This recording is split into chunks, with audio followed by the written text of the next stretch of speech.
Thank you, Jennifer. It was incredibly kind to be invited to be here today.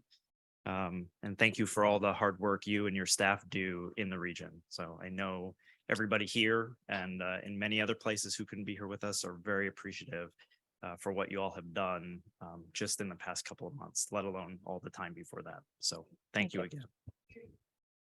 Oh, sorry. I can hold this here. I was just thanking Jennifer and her staff for all the hard work that they've done over the past couple months since the storm.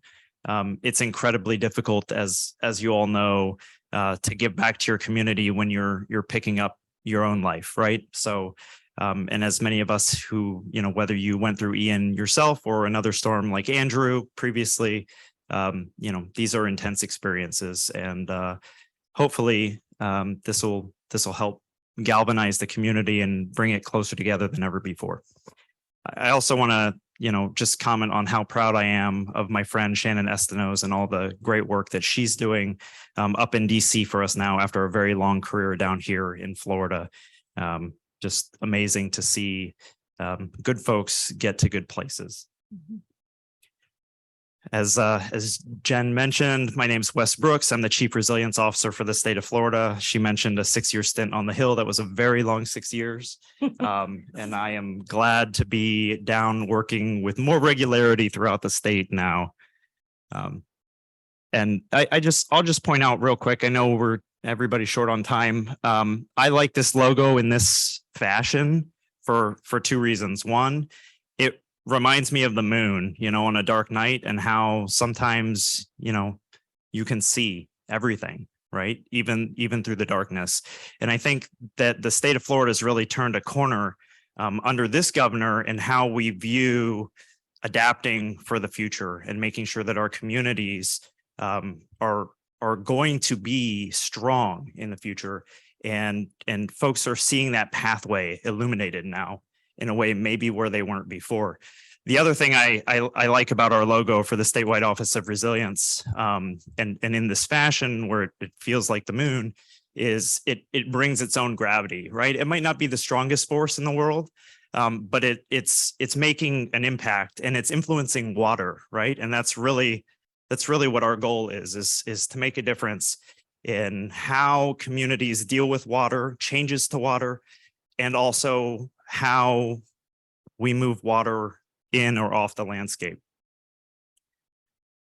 So it leads me just into general, why do we care about resilience? And, I get asked this question all the time. And basically what I've come down to is the flood mitigation and resilience activities that we're charged with overseeing and coordinating at the statewide Office of Resilience, really at bare ground root level are a means to improve quality of life for Floridians.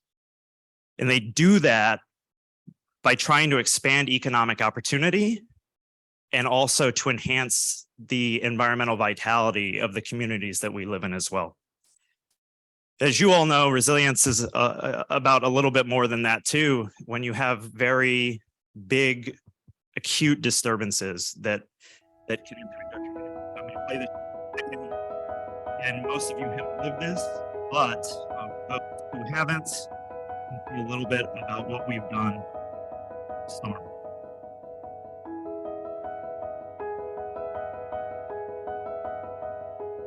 Resilience is not something we can ignore. It really is how we develop the future of our communities, make sure they're economically strong, have great environmental benefits and features for our kids and grandkids. It's just way of life in South Florida and across the state from here on out.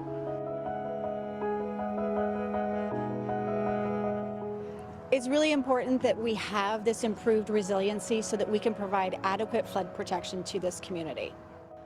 It was really great having the governor's office here today and all the other agencies working together to improve resiliency for our state. All this water was coming down from the river. What we're setting out to do here for the first time, bring all these agencies together, Florida Department of Environmental Protection, Florida Department of Transportation, Southwest Florida Water Management District and the South Florida Water Management District, Florida Department of Economic Opportunity, the Division of Emergency Management, all together in the areas that they serve, but also to bring together their unique skill set, their knowledge base, and their resources. We're on the south end of the street. Just to the west of that is where that temporary section started, but hell, it's all paved now. It looks pretty good. What I would like the communities around the state to know about DEP is that we are a great resource for environmental resource management, for planning natural infrastructure that can help to protect for flooding and sea level rise. We can also help our community to adapt the critical infrastructure so that they are more resilient to flooding and sea level rise moving forward. It's really important that we focus on building back more resilient because it helps protect our infrastructure.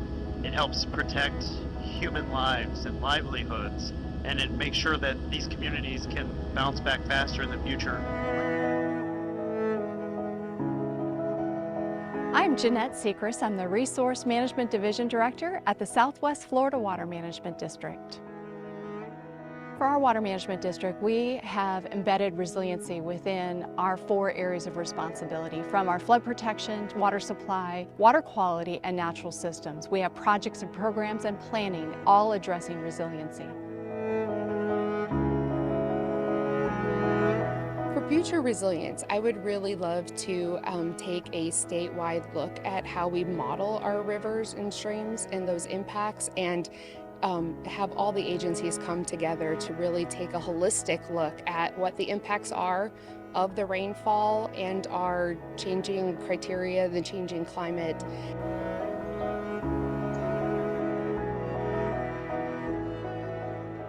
I have never seen an opportunity quite like this one, where all of the local governments are joining together on a tour, looking at all of the resilience-related issues and impacts, and I feel like this is just a wonderful first step as we move forward in trying to assist these local governments and build a really strong coordination between all of the state agencies that get the opportunity to be part of this.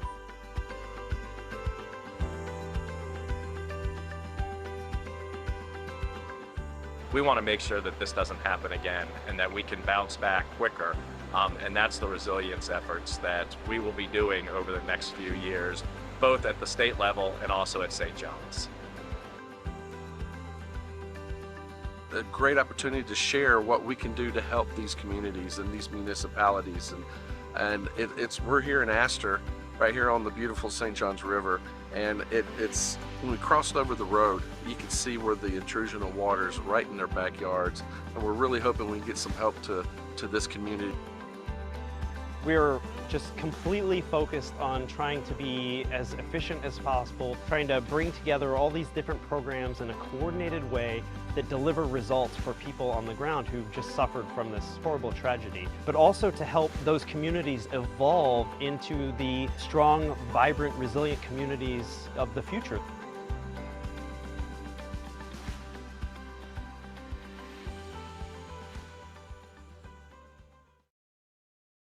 So that's a little bit of what I spend my time doing. And it's been just the honor of a lifetime, not only to see the entire state, communities that I would never otherwise get a chance to go visit, but also to obviously feel so directly impactful in folks' lives. So I would encourage you all to find ways, if you're not already doing so, to get more involved wherever you can. In terms of the foundation for resilience that we've set in the state, it really starts in 2019 with Governor DeSantis's first environmental executive order, 1912, where he really reorganized the Department of Environmental Protection and set up the Office of Resilience and Coastal Protection as its own distinct unit within the department. Later that same year, he also created the CRO position, one of the first states in the country to have a dedicated CRO position. There's only about 12 to 15, depending on what you count as a CRO. And that position, I think, was very wisely housed within the executive office of the governor instead of within DEP, so that that individual could move across all state agencies and really pull people together, rather than agencies worry about why DEP is, asking them to do something. In 2021, the Resilient Florida Framework was established in law, and I'll talk a little bit more about that soon. Just last year, the statewide Office of Resilience was codified in state law, so making it a permanent feature of the Executive Office of the Governor for all future governors until the legislature decides otherwise. And the CRO role was codified as well in state law as the head of that office. And then just a couple months ago, not too far from here, Governor DeSantis issued Executive Order 2306, and I'll talk about why that's important on this slide. Specifically, it was a restatement and a building off of his previous environmental executive order from his first term, but he also laid out some specific direction for DEP and the CRO to handle jointly. And I'm going to show those 5 main points here. One was to continue expediting hurricane recovery support and beach nourishment and restoration. Another was to ensure continued funding for the statewide resilience plan projects through the Resilient Florida program. And I'll let you all know a little bit more about where we are with that soon.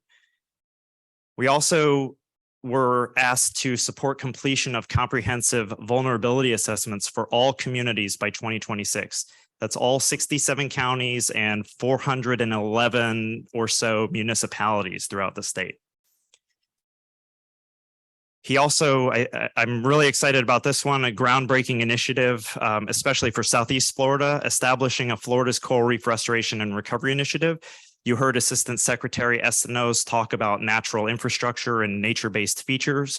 The governor wants to do that on a grand scale, 350 miles long from essentially the St. Lucie River all the way down to the Dry Tortugas. And then finally, we've been asked to coordinate strongly with the Florida Department of Transportation to identify and consider water quality and flood mitigation benefits in all of that agency's transportation resilience planning. So how do we go about doing all this? Well, number one, we get out in the field. So I work very hard to get out into communities, meet communities where they are, learn about them first, and find out what their needs are, what their vision of the future is for their community. And I've been to all 67 counties now. It's been a whirlwind, but again, it's been the greatest joy of the job. We also work to accelerate DEP's implementation of the Resilient Florida Framework. Again, this is the state's flagship resilience program, and I'll go into some more details, but it's working. 2 years in, and I can tell you it's working. The statewide Office of Resilience is also working to advance ongoing state ecosystem restoration efforts, and we're working very hard with our sister agencies across the state to lower barriers to greater adoption of nature-based features and natural infrastructure. I just came from an Everglades Restoration Working Group session on Tuesday and a Florida's Coral Reef Coordination Team meeting yesterday in Fort Lauderdale as well. So we are very deeply invested in those things. And we look to capitalize on strategic collaborations. We have folks and hopefully the Central Florida Regional Planning Council will talk in a little bit about their efforts on military installation resilience reviews. I hope that's coming up. I hope somebody asks a question if it's not, but we're deeply embedded in that work too. It's really important, not just for our defense installations, but also for the communities that rely on those installations. I've mentioned the Resilient Florida Framework a bunch. Here's what it is. Essentially 5 main legs of this very important stool. Planning grants. These are no match state dollars that go out to counties and municipalities to support things like comprehensive vulnerability assessments. And since I've been CRO, we've made it a strong point to get out in the field, meet with counties and municipalities to try to get them to apply for these dollars and realizing how important it is for them. These comprehensive vulnerability assessments, going back to the survey that Jennifer did at the beginning, I was really happy to see that it was pretty much tied for first in terms of identifying vulnerable infrastructure and figuring out how to adapt it now. That's what these planning grants are designed to do. The statewide flooding and sea level rise resilience plan, or the statewide resilience plan, as I like to call it, is a 50% state matching grant that actually, once that infrastructure has been identified, counties, municipalities can actually work to adapt it And the state, again, comes to the table halfway in most cases to do that. For fiscally constrained communities, the state puts up all the money. And I'll also mention that we're working very hard to collaborate with communities. If they can find federal support, we'll take that as the local match. So if a local community can find a federal grant and combine it with our state match, they don't have to put any dollars on the table. The statewide data set and assessment, all of the data that we're pulling out of these, all the planning grants support the comprehensive vulnerability assessments. The state then gets that data on vulnerable infrastructure and rolls it into our statewide data set and assessment. We also have regional resilience entity grants, and that's to fund collaboration across regions, right? So that multiple jurisdictions are working in concert.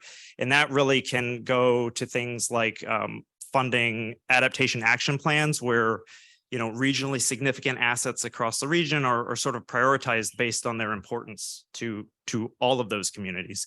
And then finally, the Florida Flood Hub is our science arm, right? And that's really what's going to help all of our communities and all of our agencies understand long-term risk and what our hydrology is doing, both because of development and also because of climate impacts. And I'll just go through these pretty quickly, but this is all the planning grants that have been awarded so far. The one thing that I want you to notice, don't worry about the colors so much, but the one thing I want you to notice is that every county is shaded in a color. That means as of today, every county in the state is on the path to developing a comprehensive vulnerability assessment that will cover all of their unincorporated areas. And in the case where you see the green dots, the counties are covering those municipalities' infrastructure as well. So within about a year or two, we're going to have actually a very comprehensive data set to work off of. We have about 1/3 of our municipalities left to go to fund comprehensive vulnerability assessments for, and we're going to focus on that this coming year. But just from program inception, okay, to the end of next year, 3 years, I think we're going to hit the governor's mark for getting all of those comprehensive vulnerability assessments in the works. And I'm still working on fact checking this, but I think we are by far and away, we will be the leading state at doing this anywhere in the country. And given our size, that's really impressive.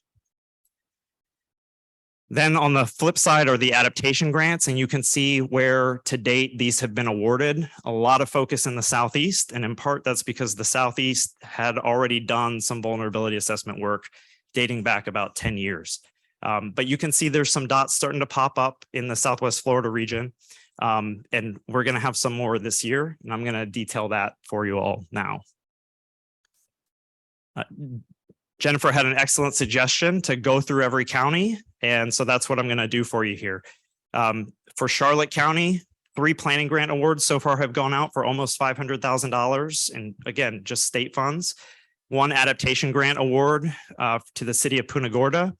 And then at the top, you see their total resilience investment. That is both state and local match for these grants, right? And so it's the adaptation grants that get matched sometimes. So in the first 2 years of the program, almost $2 million in resilience investment has taken place in Charlotte County because of the program. Now, anybody who would have thought who was the top ranked in terms of resilience investments in the 10 county region, if anybody said DeSoto County, come up and get your prize now. But it is DeSoto County. So the county's got a planning grant award and 2 adaptation grant awards that have gone to the Peace River, Minnesota Authority to help with long-term water supply in the region. And so that is almost $22.5 million in resilience investment. And that's going to go far outside of DeSoto County, as you all know as well. Glades County, we've got planning grants for the county and for the largest city in the county, so $400,000 for them. Hardy County, again, the largest city and the county, both with planning grant awards, so they can identify their vulnerable infrastructure. Hendry County, again, similar story, almost $500,000 of planning investment going in there. And I should mention too, these planning grants are also important because without that comprehensive vulnerability assessment, you aren't eligible to apply for the statewide resilience plan starting in 2 years. So in order to get in the queue for those larger dollar adaptation projects, they need to be doing this work now. And that's why we've been pushing it so hard with them. Highlands County, Lee County's got 4 planning grant awards that have been issued and 1 adaptation grant award. Now, this one is outside of the Resilient Florida framework, but it's sort of the precursor to Resilient Florida. So we included it here too. This is the Resilience Implementation Grant from the Resilient Coastlines Program. And that is a project on Sanibel, but $1.1 million for Lee County in the first 2 years of the program. And then Manatee County has been doing a lot of great work, 6 planning grants spread across the county, 5 adaptation awards, total resilience investment in the county in the last 2 years, $10.3 million. Polk County has been a big winner. They've been doing a lot of great work in the One Water space, and we've been supporting some of their natural asset management. So $21.7 million there in Polk. And then Sarasota County, again, kind of a leader in the space in this region, 5 planning grant awards, 3 adaptation grant awards, mainly for living shoreline initiatives, almost $10 million in total resilience investment there. So adding it all together, 28 planning grant awards in the 10-county region for almost $5 million, 14 adaptation grant awards, for $30 million in state funds coming to the region. Total resilience investment in this region, $68.7 million in the first 2 years of the program. What's on tap for next year? I sort of teased that a little bit. Well, here you go. So the FY 23-24 statewide resilience plan was submitted to the legislature in December. The way the resilience plan works is DEP collects all the applications, they rank all the projects, they submit them to the legislature. The legislature and the governor jointly decide through the budget process how far down the list to fund. So what you see here, these are all the projects that made it onto the final list from the region. So 1, 2, 3, 4, 5, 6, 7 total projects. That green line across the middle represents the governor's budget recommendation to the legislature this year, where the cutoff would be between these 7 projects. So he recommended $350 million in state funds to support this work for this year. That would bring the state's investment alone in this program to over $1.3 billion over 3 years. I think that's probably the fastest growth in any program expenditure in state history. So it shows you what a priority it is. That would also bring total resilience investment in the state across the entire state over those 3 years to over $2 billion. So we're talking about real money, folks, that really is making a difference in infrastructure. But you can see, hopefully everything above the green line gets funded. That's how it's been the past 2 years. The legislature has actually supplemented the governor's budget request in this program. So everything above the green line would yield to an additional $43 million in state funds coming to support resilience in the 10-county region. And that total additional resilience investment actually is almost $111 million because that Lee County project for the Crew, Flint Pen, Kiker Preserve Flow Collection Drainage Way, phase 1 is a $75 million project overall. So very, very impressive. And it's phase 1. So I'm very curious to see what they have planned for the future after we get this work funded. So that's my spiel. That's what we've been doing so far over my 15 months or so in the state. And we got a lot of work to do, but like I hope you've seen, we've really hit the ground running. We're picking up momentum and we are going to make a world of difference in this community and others around the state as well. And hopefully with your help and support. So thank you.